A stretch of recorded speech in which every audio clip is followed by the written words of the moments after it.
presented by SSB Music Baswari.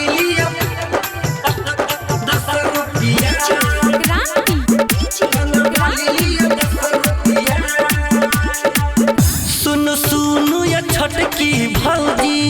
सुनु सुनु या छटकी भौजी, सुनु सुनु या छटकी भौजी, लगैलो मनिहारा समान या न छुई बिके एकरा ने देखू नहीं पूछू ये करदा मारे के सस्ता में मिले छे सामान हर एक माले छे 10 रुपया होटल लाली लिया 10 रुपया कौन बाली लिया 10 रुपया Presented by SSB Music Baswari. Hotel लाली लिया 10 रुपया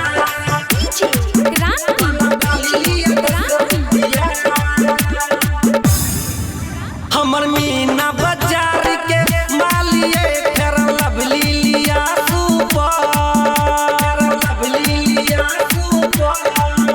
हमर मीना बाजार के मालिए फेर लवली लिया सुपर लॉलिया न खटकी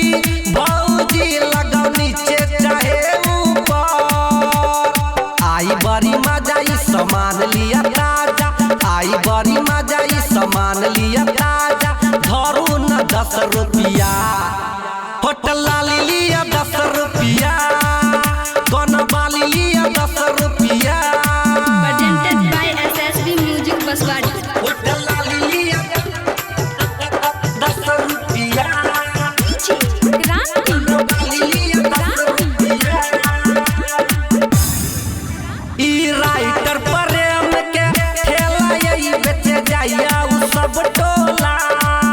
बेचे जाइया उ सब टोला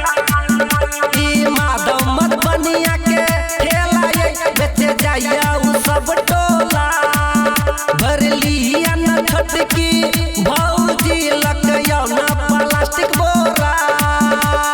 चाहे पैसा दिया चाहे फ्री में लिया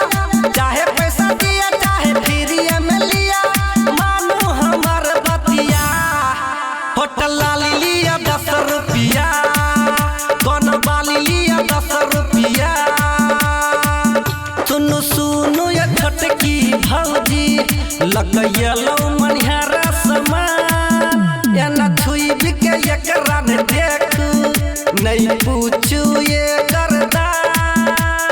मारे के सस्ता में मिले छे सामान हर एक माले छे 10 रुपया होटल लाली लिया 10 रुपया कौन बाली लिया 10 रुपया SSB Recording Studio Baswari.